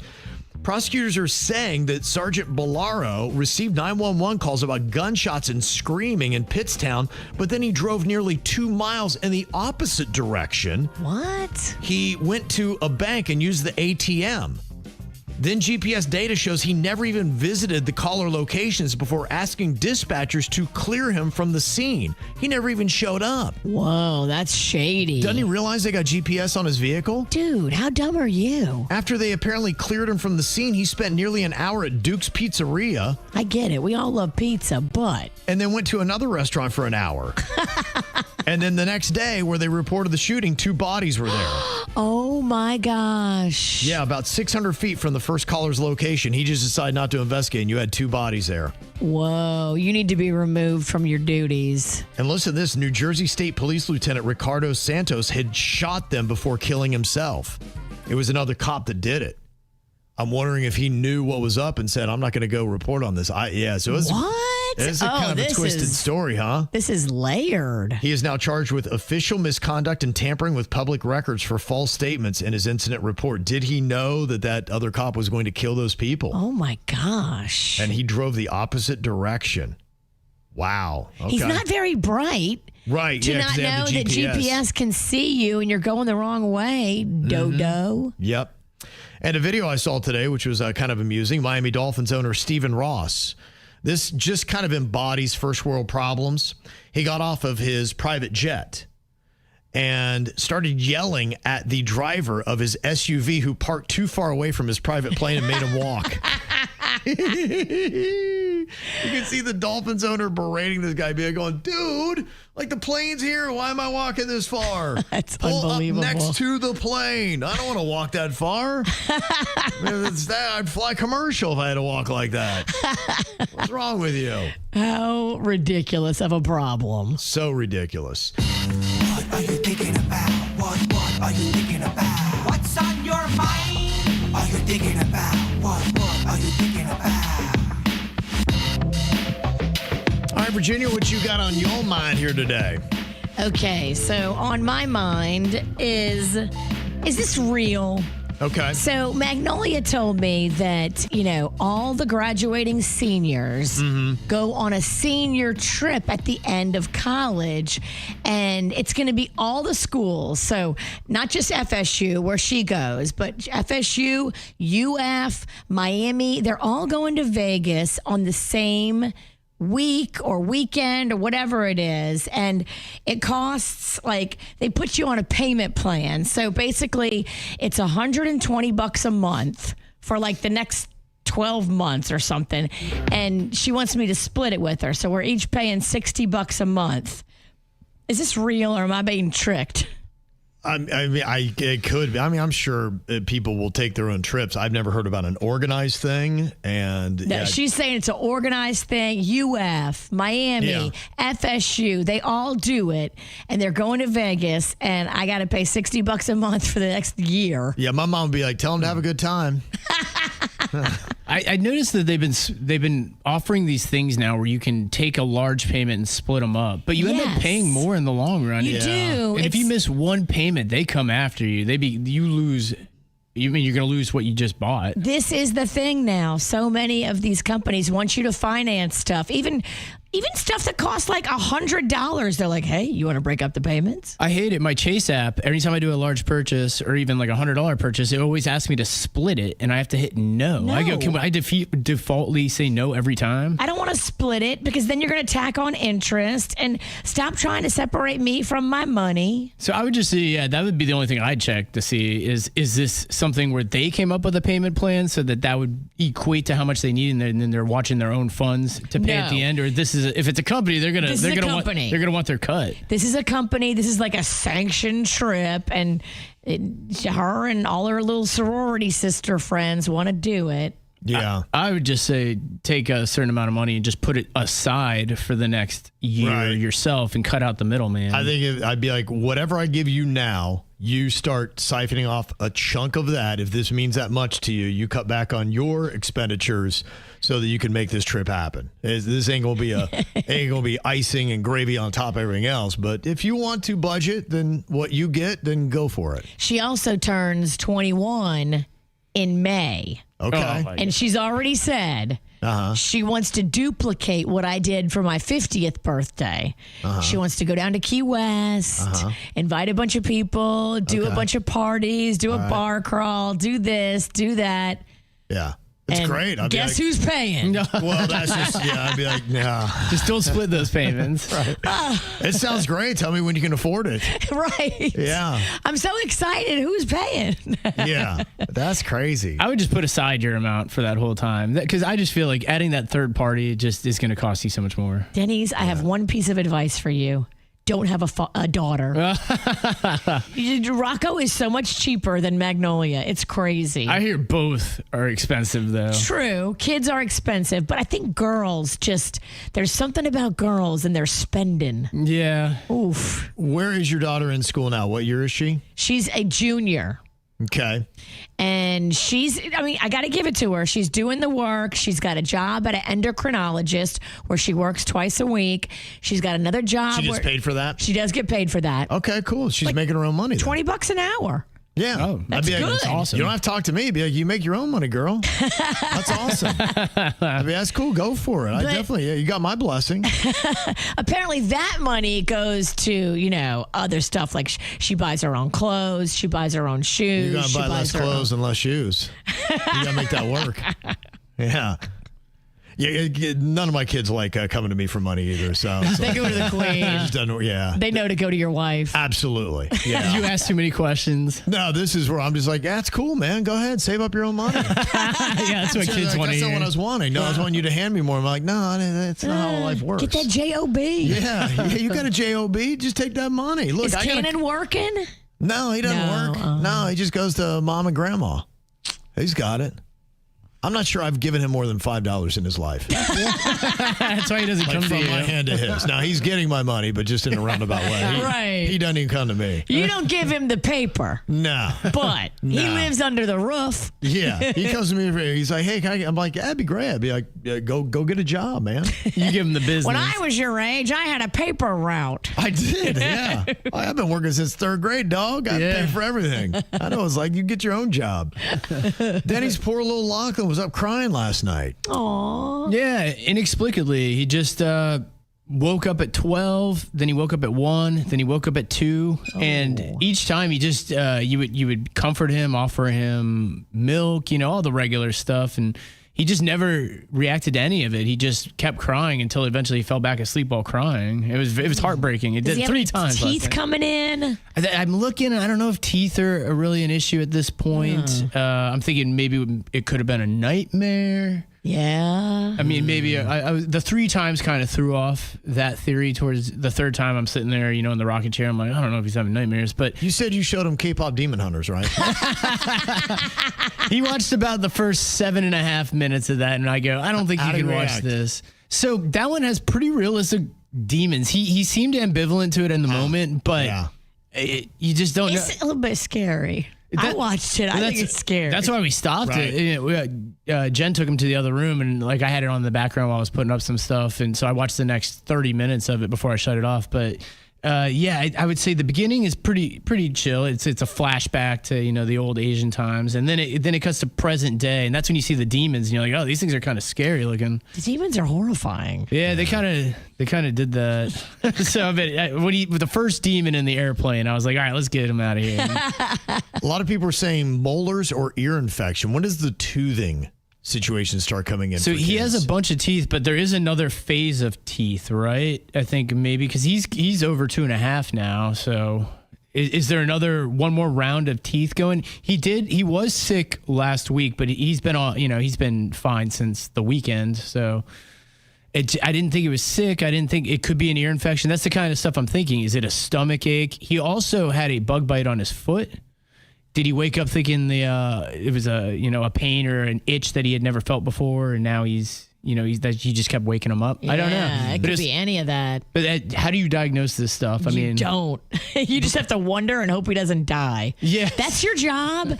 Just until they can effectively communicate any symptom and you can narrow in on exactly what's wrong. Just try to keep them from dying. Yep. That's it. It's great. It's so stressful. It's so fun. It's so stressful because you're like, oh my gosh, it's all on me. I got to do a great job. I can't even drop the ball 1 minute. Yeah, you're not watching them. It was funny because my father's in town, so they were hanging out, and I had maybe 2.5 hours of no baby, and I kept finding myself running to the other room to see if. Because it was so quiet, I go, oh, wow. I kept thinking it was him doing something he wasn't supposed to be doing. Right, when it's quiet, that's a bad sign. And I go, oh, yeah, he's not here. I mean, 3 times I had to check myself. Yeah. And you said this weekend it's just you and Lachlan because your wife's going camping. My wife's going camping over on the West Coast. I think she's doing it as like a late birthday gift. Her birthday is 10/5. Okay. So it was earlier this month, and with the excitement of the movie and everything, I was like, all right, go treat yourself, and then I'll treat you to a proper birthday later, which we did, the following week. But so her and her friends are all going over there, and it's a boys' night. Me and Lachlan on Friday and Saturday. She'll be back on Sunday. And your dad too, right? Yep. My father flies out on Sunday, but yeah, he'll be. So we're all gonna go trick or treating on Friday. That's adorable. You got to take pictures of you guys. I want to see. Yes, he's. We got him a cow outfit, so he runs around the house yelling moo. I saw that on our Instagram story. Mm-hmm. Oh my gosh, Kevin, baby adorable. Lachlan is the cutest cow. He loves to run around and yell moo. He's at that age where any costume looks adorable. Kids, so cute. Age 2 and under, it's so cute. Yeah, we took him to that trunk or treat, and that's when I noticed any outfit we didn't recognize, I would go, "What is that outfit?" Whatever. It was all that K-pop. That is 65% of the outfits were that. Because there's a girl band of 3, but then there's a boy band also. So anybody can be a character from the boy band. They did it right, huh? I personally would go as one of the demons. Yeah, one of the yokai. Horrifying demons. Yeah. What I got on my mind, I saw that Hulu has renewed Only Murders in the Building, going to be coming back for a 6th season now. You love it. Have you watched everything up until the current? I have not seen season 5, and they just announced the season 5 finale was just released. So I kind of like to see if anybody has seen season 5 of Only Murders in the Building. Does it hold up with the first 4 seasons? I've seen the first 4. Everyone I've talked to says all been good. They said it's great. It's well done. It's written well. You're watching it and you kind of know it's a comedy, but it's still good. There's a lot of that if you like the whodunits. There's a lot of that, a lot of twists and turns. Of course, halfway through, when you think you know who it is halfway through the series, it's absolutely not that person. Okay. Never is. So that's what they'll do. They'll take 5 or 6 episodes and you'll be going, it's definitely them. This is so easy. And then it's definitely not them. So that's what makes the show good. And the cast is charming. It is. Yeah. It's how odd is that Steve Martin, Martin Short, 2 guys that, have grown up in comedy and movies together, but then you throw Selena Gomez and it works. It's the weirdest thing, the 3 of them together. Well, she grew up doing sitcoms too, Wizards of Waverly Place. She's low-key so talented. Yeah. She really is. Acting, she does comedy, she does drama, she does music. Yeah, she's a very talented gal. So, yeah, let me know if you saw season 5 that just wrapped up. Is it as good as the others? 877-979-WRMF. Aaron said, I think season 5 actually is better than season 4, which still was solid. And Brendan said, I just finished it last night. So good. So, if you've not yet seen the latest season of Only Murders in the Building, it's just as good, if not better than the others. So it's a cool thing. It's a solid show. Really is. But what do you expect? Yeah. You got true professionals doing that. Coming up here in a couple of minutes, have you ever had a big score while thrifting? Going to thrift stores. They say that, because of the economy and everything else, thrift stores getting more popular than ever. But I've even heard some thrift stores are kind of getting expensive these days. They are. And you got to be careful. Like some of these South Florida thrift stores are out of their mind with what they price this stuff at. Mm-hmm. You kind of have to go to a thrift store off the beaten path and not in the best of neighborhoods. Yeah. In this area. I can see that. The one in Jupiter, they are straight up psycho with their prices. I'm talking to you, Goodwill on Indiantown Road. I've been there. You're not the Gardens Mall, okay? So watch it with them prices. Really? Yeah, it's And they ridiculous. set the prices, right? Of course. Huh. Yeah, they set the prices, and some of that is just ridiculously priced. Like, you could go to Home Goods and get, like, a brand new pot for the same price that they're selling a used pot for. I cook a lot. That's crazy. I cook a lot, so I love a good used pot. Right. So I went to Goodwill thinking, I'm going to get a great deal on a used pot. No, the same price as, like, a Macy's or something like that. They're crazy. I know. Then what's the incentive? Why would you even get that? I didn't. Yeah. Huh. I just left mad. Yeah. Well, are there still any good deals left, or is thrifting over? Got to be curious to hear if there are people that used to thrift and they quit it because they said, the bargains aren't there anymore. You got to hunt for the bargains because much like everything else in the world, these thrift stores are jacking up their prices. Wow. Okay. So thrifting is just kind of ruined now, according to you. The stuff that I was shopping for, I was downright pissed. And my friend just texted me too. He confirmed it. He's like, yeah. The Goodwill by me did the same thing. Like, they got a lot of nerve to put these prices on donated items. Crazy. These are items that people donated to you for free so that you could make money for your charity.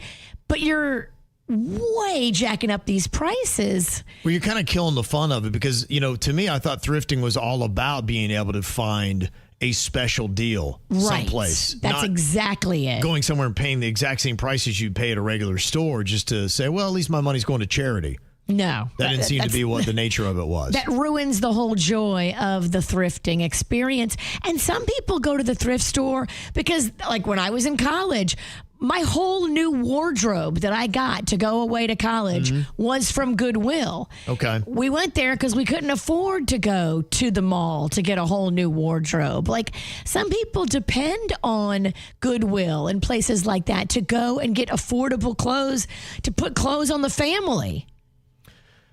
Yeah, it seems like things have changed. It's not like that era that you are just talking about. In fact, I asked, what is your current thoughts on thrift shopping? 40%, the top answer we have right now, they did it but quit. And I think it's because of the prices. Yeah, the prices are ridiculous. So about 40% of people said that, did it but quit. 23% are saying it's better than ever. So their experience with thrifting is, yes, I love it. It's still better than ever. And 37% have never done it at all. Tell me where you're doing it if you're having a great experience, because I was not happy with the experience I had. Now, Big Prince of Peace in the chat, he said you can find some good deals at Painted Tree. They just opened in Cooper City. That's the only one that they have in Florida, so that might be it. It sounds like you're going to have to, it's hit or miss. You're going to have to find these kind of places that still actually have good deals, and you walk out being like, oh my gosh, I got a great deal on this. Now, some people are talking about the deals that they are finding. Michelle said, Michelle from Jupiter, you'd be mad if you saw the Goodwill in Jupiter and what they throw away. My friend used to work there, but quit because of how they run that store. So that's the one you were just talking about with the prices. I was irate. When I left that store, I was like, y'all are not doing this right. Mm-hmm. It's just broken. Whoever's running it is broken. Yeah, so that might be one that if you love doing the thrifting, that might not be the one where you're going to find the kind of deals you like. Now, Jennifer, she said, years ago, this was in West Palm Beach at the Goodwill, I got a Murano glass mushroom lamp for $12.99. Okay, that's a good deal. And she said it was worth $600. Murano glass is super expensive. It's special. It's Italian. Okay.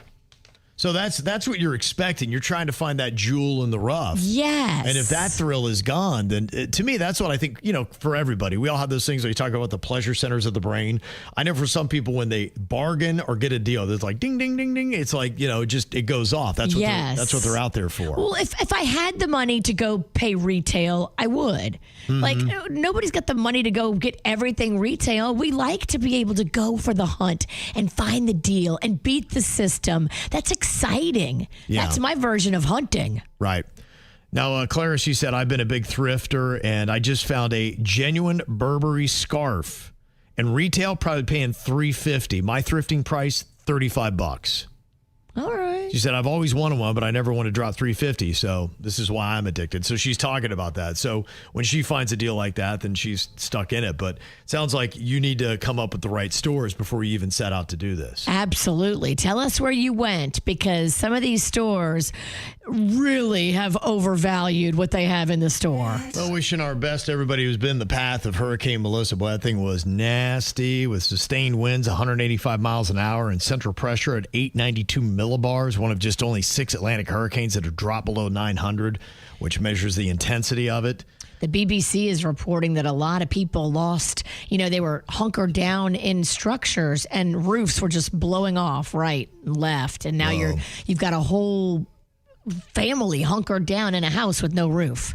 Yeah, Meredith had said, I care about the residents, and all they kept showing on TV was resorts. It was kind of sad. That's what I'd seen too. That's why I'm like, didn't seem like they're going through anything. They're in a very secure resort. They had power. It sounded like they're just kind of chilling. I'm like, all right, well, yeah, you're right. You understand when you've been through a hurricane, you realize there are places that are better fortified, but there are just some people that are in the elements, and that's what you're more concerned with. And in Jamaica, there's a lot of, shanty type houses, right, yeah. A lot of construction that definitely would not everybody in Jamaica is super wealthy. No. Yeah. Mm-hmm. A Cat 5, that is devastating. And this is rough too. They somebody had commented that sent us a text. They said the flights out of Jamaica before the storm were running $3,000 plus. Wow.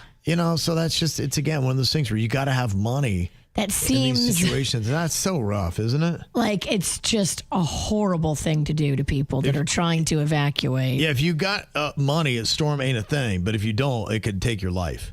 It's crazy. That's the difference, basically. Well, the 66th annual Fort Lauderdale International Boat Show is kicking off today. Going to be running through Sunday. kind of an exciting year for them, too, because they got some venues that have been refabbed. You can check it out. It's going to be pretty much all over the place, but they just redid that Pier 66, a nice little hotel complex there and all those buildings, so they'll be having stuff there. Bahia Mar, I know they're going to be doing more work there, but that's another place that's looking good. The Hall of Fame, Las Olas, and the Broward County Convention Center. So all those different places are going to have different events.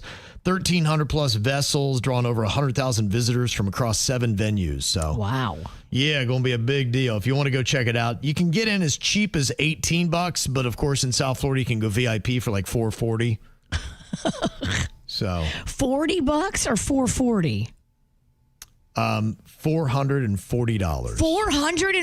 $440. That's for a VIP ticket to the boat show? Yeah, I assume that probably gets you in the bars for the right to.